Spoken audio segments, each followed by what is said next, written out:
Avatar merupakan manusia yang dapat menguasai keempat elemen sekaligus.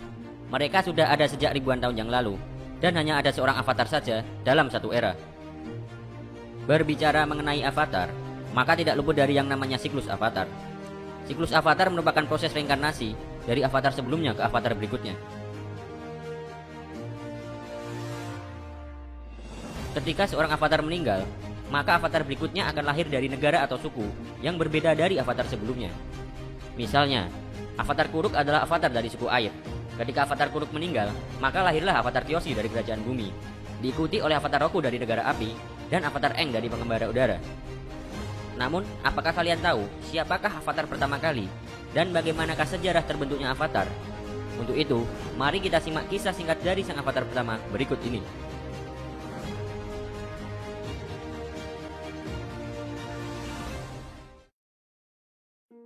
Ribuan tahun lalu, para roh bebas berkeliaran di alam manusia. Oleh karenanya, para manusia hidup di bawah naungan kura-kura singa untuk terlindungi dari para roh yang masih berkeliaran. Kisah ini dimulai dari seorang pemuda yang sedang kabur dari tentara kerajaan. Sang pemuda ini adalah tokoh utama pada cerita. Dialah Avatar One. Avatar One digambarkan sebagai sosok pemuda yang cerdas, namun juga sangat bandel.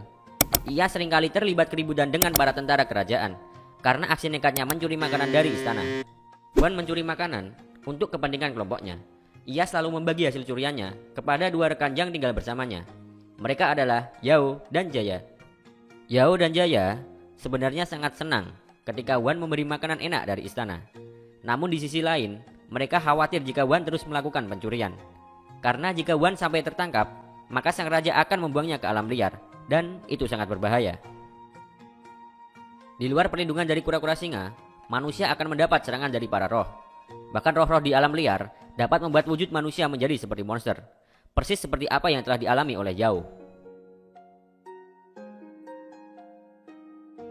Karena One adalah orang yang bandel, maka ia menghiraukan ancaman-ancaman seperti itu. Bahkan dirinya mendapat sebuah ide menarik untuk dilakukan. Keesokan harinya, One memutuskan untuk bergabung dengan kelompok penjelajah alam liar.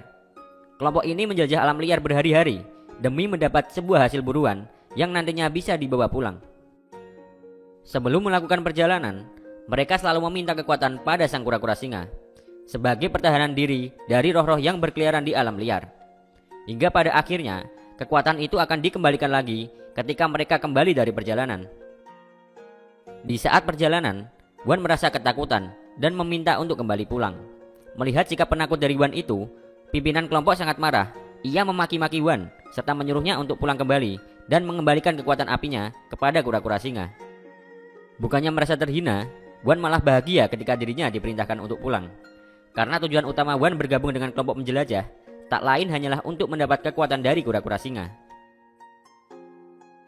One yang sudah menjadi pengendali api memanfaatkan kekuatannya untuk merampok istana. Dengan kemampuan apinya, One berhasil melumpuhkan para penjaga dengan mudah. Namun di sisi lain, One tidak tega untuk menghabisi mereka. Karena itulah, akhirnya One tertangkap. Akibat dari perbuatannya itu, One mendapat hukuman untuk dibuang ke alam liar. Tak hanya itu, One juga dipaksa mengembalikan kekuatannya pada kura-kura singa. Di hadapan kura-kura singa, One memohon untuk memiliki kekuatan api, karena ia pasti membutuhkannya untuk bertahan di alam liar. Dengan segala kebijaksanaannya, kura-kura singa akhirnya mengizinkan One untuk memiliki kekuatan api itu. Namun dengan satu syarat, One tidak boleh kembali ke kota untuk selama-lamanya. Belum sampai sehari di alam liar, One sudah mulai kewalahan. Ia mengalami kelaparan dan ngantuk berat. Di setiap kali ia ingin beristirahat, suatu hal buruk terjadi padanya. Hingga pada akhirnya, ia melihat sebuah oasis yang nampak sangat nyaman. One pun akhirnya berjalan menuju ke oasis itu. Namun secara mengejutkan, ia dihadang oleh roh lemur, sebut saja Gin. Gin benar-benar tak mengizinkan One masuk ke oasisnya, karena One adalah seorang manusia.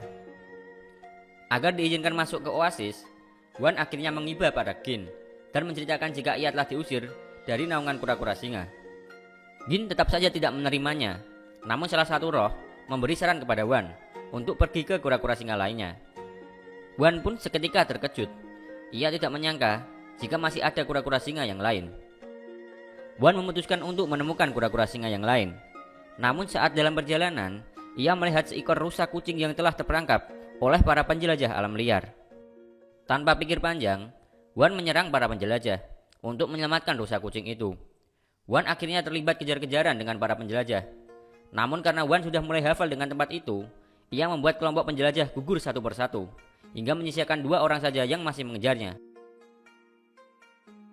Tiba akhirnya Wan berada dalam keadaan terpojok, setelah para penjelajah terus mengejarnya. Namun keberuntungan masih berpihak kepada Wan, karena Gin datang untuk menyelamatkannya. Gin menyelamatkan Wan karena Wan telah berbuat baik pada seekor rusa kucing yang telah dijebak oleh para penjelajah. Dan sejak saat itu, Wan dan Gin mulai menjalin pertemanan. Beberapa tahun bersama dengan Gin dan roh-roh lainnya, Wan melatih dan mendalami pengendalian apinya, hingga akhirnya ia menjadi pengendali api yang tak tertandingi. Kabar Wan masih hidup akhirnya sampai pada penduduk kota. Rekan-rekan Wan yang mendengar kabar itu merasa sangat senang. Mereka mulai terinspirasi oleh Wan dan akhirnya meminta kekuatan pada kura-kura singa untuk memulai hidup baru di alam liar. Setelah cukup lama hidup bersama dengan kawan-kawan rohnya, Wan memutuskan berpisah dan melakukan perjalanan untuk menemukan peradaban manusia yang masih di bawah naungan kura-kura singa lainnya. Berhari-hari dalam perjalanan, Wan menemui 2 roh kuat yang sedang bertarung. Mereka adalah Rafa dan Fatu. Rafa adalah roh cahaya dan kedamaian, sedangkan Fatu adalah roh kegelapan dan kekacauan. Melihat pertarungan dahsyat itu, Wan seketika berpikir, jika mereka terus bertarung, maka bukit-bukit di sekitar akan hancur, dan hal ini akan membahayakan untuk makhluk-makhluk di sekitarnya. Akhirnya, Wan menyerang Rafa dan Fatu dengan maksud untuk mengakhiri pertarungan keduanya. Namun karena ulah Wan tersebut, Fatu akhirnya terlepas dan pergi meninggalkan tempat itu. Dengan sangat marah, Rafa menjelaskan kepada Wan jika ia hanya mencoba untuk mengendalikan Fatu. Namun karena Fatu sudah bebas, maka ia akan melakukan kekacauan di dunia ini. Wan sangat menyesal akan perbuatan yang telah dilakukan itu. Ia menawarkan bantuan kepada Rafa untuk mencari Fatu dan menangkapnya kembali. Karena masih jengkel kepada Wan, Rafa menolak pertolongan dari Wan itu, lalu pergi meninggalkannya. Dengan rasa bersalah, Wan terus melanjutkan perjalanannya, hingga pada akhirnya ia bertemu dengan sekelompok manusia yang menggunakan pengendalian udara. Wan sangat senang bukan main dan mulai mendekati mereka. Namun ketika Wan mendekati mereka, mereka malah ketakutan dan berlarian. Wan mengejar mereka hingga ke tepi jurang. Di sana, hal yang dicari-cari oleh Wan akhirnya muncul di depan mata. Seekor kura-kura singa dengan peradaban di atas punggungnya. Namun kali ini adalah kura-kura singa yang melayang di udara. Wan pun menuju ke kura-kura singa tersebut dengan pohon yang sudah ia rancang seperti sebuah ketapel. Meski hampir gagal, Wan akhirnya dapat sampai ke kura-kura singa dengan selamat. Di sana, ia melihat peradaban para biksu yang uniknya mereka hidup berdampingan bersama dengan roh. Wan akhirnya memperkenalkan dirinya dan juga menjelaskan jika ia berasal dari kota kura-kura singa lainnya yang jauh dari tempat itu. Mendengar penjelasan dari Wan itu, para biksu menyambut Wan dengan sangat ramah dan mempersilahkan Wan untuk duduk dan bercerita. Belum sempat duduk dan bercerita, para roh yang awalnya jinak tiba-tiba berubah menjadi ganas dan menyerang para penduduk. Lebih parahnya, Fatu juga tiba di tempat itu. Wan mencoba menyelamatkan penduduk dengan pengendalian apinya, namun jumlah roh yang menyerang sangatlah banyak. Tak lama kemudian, datanglah Rafa, dan Rafa pun akhirnya mengusir Fatu beserta para roh lainnya. Sebelum pergi, Fatu sempat berkata pada Rafa bahwa ia akan mengalahkan Rafa pada pertarungan saat Harmonic Convergence nanti. Perlu diketahui, Harmonic Convergence adalah fenomena supranatural yang terjadi 1 kali dalam 10.000 tahun, di mana saat semua planet berada dalam satu garis lurus. Pada peristiwa ini, energi spiritual berada pada puncaknya dan menyebabkan portal roh selatan dengan portal roh utara bergabung menjadi satu. Rafa mengatakan bahwa Fatu dapat merubah roh-roh di sekitarnya menjadi roh jahat, dan dengan banyaknya roh-roh yang ia pengaruhi, maka Fatu akan semakin bertambah besar dan bertambah kuat. Di lain sisi, ketika Fatu bertambah kuat, maka Rafa akan semakin melemah. Hal ini sangatlah buruk, karena Rafa akan menghadapi Fatu pada saat Harmonic Convergence yang akan datang 1 tahun lagi. Mendengar hal itu, Wan berupaya menguasai keempat elemen demi membantu Rafa untuk mengalahkan Fatu pada pertarungan selanjutnya. Kali ini Rafa setuju dengan bantuan yang ditawarkan oleh Wan. Rafa juga bersedia membawa ketiga elemen lainnya, karena pada dasarnya manusia hanya bisa membawa 1 elemen saja dalam dirinya. Mulai hari itu, Wan dan Rafa menjadi teman baik. Mereka berdua pergi bersama mencari kura-kura singa lainnya. untuk meminta elemen-elemen yang belum didapatkan. Berbulan-bulan melakukan perjalanan, akhirnya keempat elemen berhasil mereka dapatkan. Wan pun mulai melatihnya dengan dibantu oleh Rafa. Setiap kali Rafa melewati tubuh Wan, maka kekuatan Wan akan diganti dengan salah satu dari 3 elemen yang dibawa oleh Rafa.